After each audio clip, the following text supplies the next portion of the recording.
CN everywhere you go beba kyagenda maaso n'okuba nti batuusaako nate by'owulira.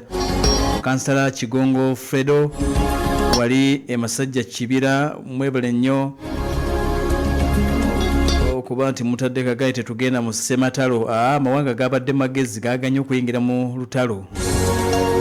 Kasita gagaana okuyingira omanya tewali Ssematalo. Abannato bagambye nedda, Abongereza negamba nedda, Abarasha bayinza okuba baluwagira naye nga in fact waliwo intelligence badde etambula nga balaga nti waliwo shipping ey'obuyambi okuva e Russia bulimu emmere bulimu ne drones ebadde intelligence ya kitongole ekiyitibwa SBU kyabambega munda mu ggwanga etibwera yekweno be batugambye nti Abarasha babadde bagezaako obuulya okuyamba ku banywanyi baabwe abayitibwa Abairani era nga bagezaako okushipinga drones n'obuyambi obulala omuli n'emmere egendera bakoseddwa olutalo. Ajjukira nti Russia mu mbeera yonna terina bwe yeewala Irani.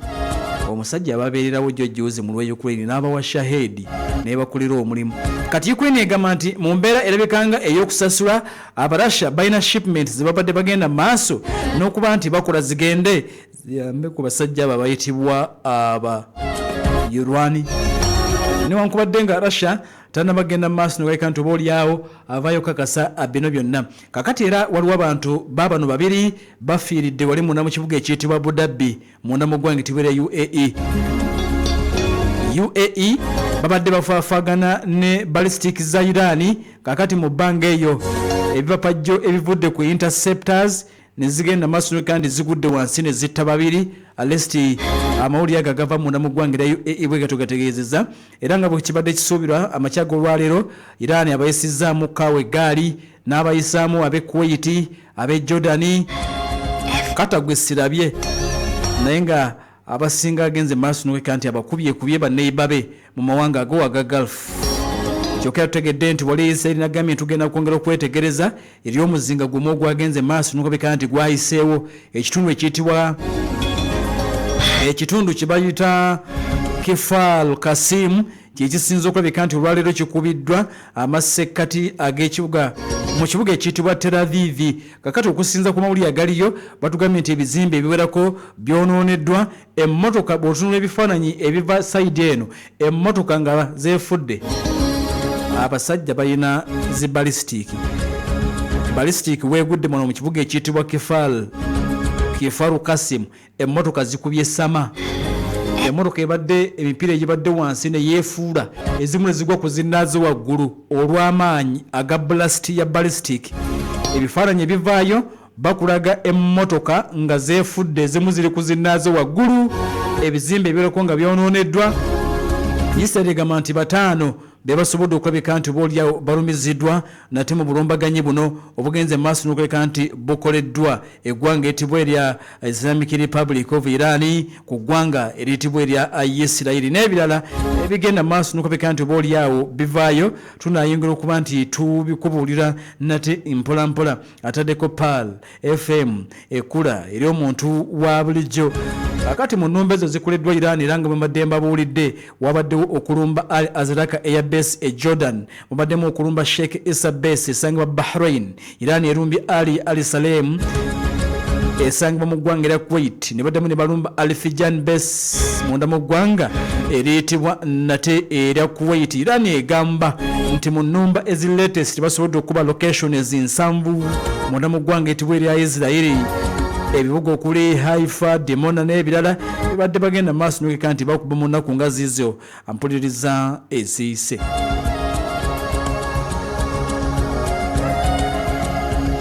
Kakati nagamu tugategedde okuva e Isirayiri Omuyisirayiri n'etapowa ate nabagamba nti Omuyisirayiri tayagalangako okumaliriza bintu ku mmeeza.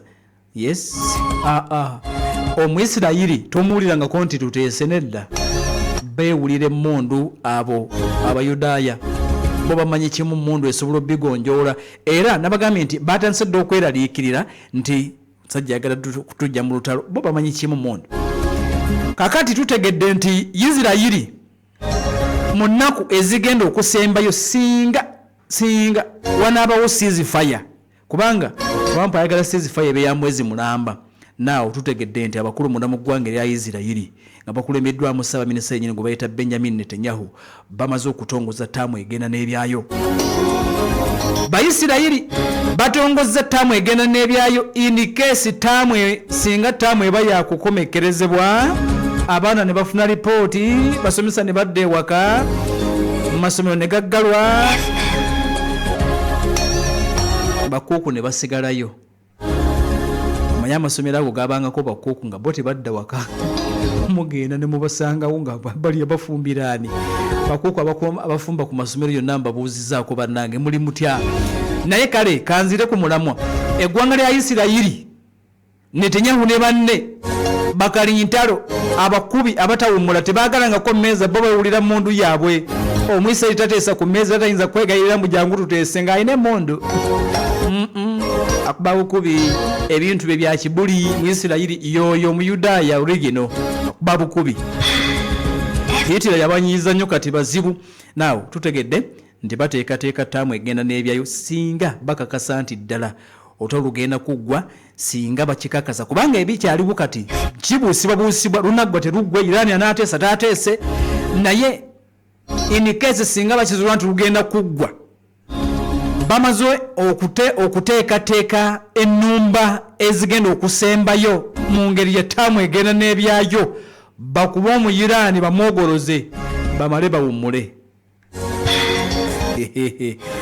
Abayudaaya wansi wa Netanyahu balyogerwako mu byafaayo nti baali basajja bazibu nga bakubi. Kati magambe nti bamaze okutongoza wo kabineti gyatuulamu Netanyahu ne basajja be, Bakati Saabo, ba Gideon Sal, ba Itamar Ben-Gvir, okitegeera abo bazibu batongozaawo akantu bakayise ttaamu egenda n'ebyayo nti singa ennaku zonna ezinaabawo okutu nga deadline etunaba kutandika bagenda kukuba omuyirani nti mu nkuba gyatalabangako. Bano bagenda okugamba nti ceasefire koma wano nga kyebamukoze kyekyo. Bagambye kyekyo nga tukimukoze nga tumusabudde. Bategese ttaamu egenda n'ebyayo. Jjukira luli Trump yabawaayo kaawa akadde beesawule bigwe. Amerika teyabirimu. Kakati bisuubiddwa okuba nti bijja kuggwa lumu. Kati Omuyisirayiri agamba nti nze omulwanyi nyina okuteekayo kattaamu egenda n'ebyayo. Bo omusajja tumale tuwummule. Now waliwo intelligence yino ya Amerika na mu Isirayiri bagambye nti waliwo a mysterious missile city nkututte ku lusozi Yazidi gye ngenze kakati okubuulira ebiriyo. A mysterious missile city zuuliddwa. Waliwo ekibuga nga kyewunyisa kya ggwanga lya Iran kiri deep wansi. Missile city tebeerayo bantu, ebayo mizinga, kiri hidden deep inside a huge granite mountain Yazidi province eggwanga etibwera Iran. Bagambe Omuyirani ayina.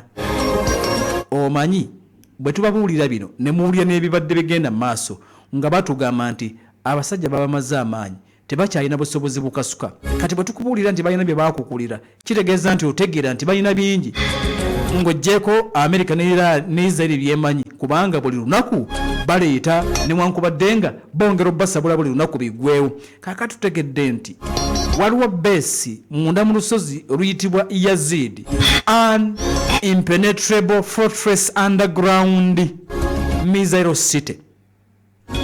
Era batugambye nti olusozi luno luli wakati, rather missile city eno eri wakati mu fuuti nga mu meters 10,400 wansi, ze fuuti 10,400 deep underground. Nti ne bomu za America zibayita GBU 57 MOP tezisobola kutuukayo kubanga zino bomu America zakozesa okuba mu njazi n'okuba ebifo ebiri hardened zakolebwa nga zisobola kuba mu meters 6 ze fuuti 200,000. Kakati Iran kyeyakola nti ekibuga kye kino eky'emizinga mu lusozi Yazid n'akizimba mu meters 4,400. At least America alimala kuddayo mu kkolero n'akola ezituukayo 4,400 kizuuliddwa. Kakati batugambye nti ekibuga kino mu wakati mu lusozi oluyitibwa Yazid kiri wakati mu kibayita granite rocks oba enjazi ezakolebwa oba ezazimbibwa mu granite katonda ziyatonda mu granite tebakola nkole era tutegedde nti granite ali mu nsozi zino ez'Eyazidi Iran gyatadde Mizairo oba gyalina ekibuga ekirala ekya Mizairo nti enjazi ezo bagenza okukola examination nga za myaka milioni 3 emabega ngumu myaka milioni 3 300 million years old era kitegeeza nti zibeera 25 times stronger than ordinary reinforced concrete nga bw'onaakola enkokoto oyo nga ngumu nnyo zino ngumu emirundi 25 okusinga enkokoto gy'omanyi gye baali batabudde nga ngumu enjazi nti abasajja mwe baateeka era batugambye nti mwansi mu lusozi luno there is a huge tunnel network mulimu emikwesese internal railway system nayo mweri era bagamba nti huge ballistic missiles zisobola okubeera moved from one place to another in the blink of an eye munda mu lusozi mulimu multiple exit routes on different sides of the Yazid mountain kakati bombuuza nti lunagwa kati nedda Iran akyalina obusobozi obukuba mu Isirayiri n'amawanga amalala nnyo Amerika ekyalina obusobozi obumukuba ye Isirayiri akyalina appetite n'obusobozi obukuba Iran ye byonna bw'obigattagatta okkiriza nti lukyaliwo n'okubulira nti Iran akyalina byakwesa actually nabagamba nti ekimu ku bifudde Iran wenjawulo mu lutalo obwaguuga bwe gwanga ddene eryakweka ebintu okumala ebbanga in fact baali balina emyaka 47 okweteekateeka era waliwo amawulire agafulumya okuva Iran batugambye nti emyaka 20 babadde beetegekera lutalo emyaka 20 babadde balulinda nga mbaga nga bakimanyi nti balirumbibwa emyaka 2 egiyise Iran yaddenga emyaka 47 gy'enkyukakyuka ezajja mu 79 but for the past 20 years Iran yabadde yeetegekera lutalo luno olugenda maaso emyaka 2 giba mingi kakati nti obukodyo bonna obw'okusurvivinga baali bagenda dda maaso n'okuba nti babutegeka era bwe basinzira n'okuteekawo abasika nti ono bw'afanga ng'omulala ddawo baategeka okulwana n'Omumerika n'Omuyisirayiri emyaka 20 egiyise ekibuuzo kiri nti banaasurvivinga ku mulundi guno oba nedda nze naawe nenga ekiriwo waliwo Mizairo City ezuuliddwa wansi mu lusozi Iran webale goberera nkyakwongera olaga wandeetaga kyombo ndeetaga kyombo Abraham Lincoln wabaddewo okubagana ku kyombo Omwirani ng'ayagala ku kyokyo Omumerika n'agamba tojja ku kyokya kati awo wenzira ovaawo olagawa terera buterezi nkwongereggwe nkujjukiza Banafa Baraka Junior School and Quran Memorization Center bali Mpigi bategeeza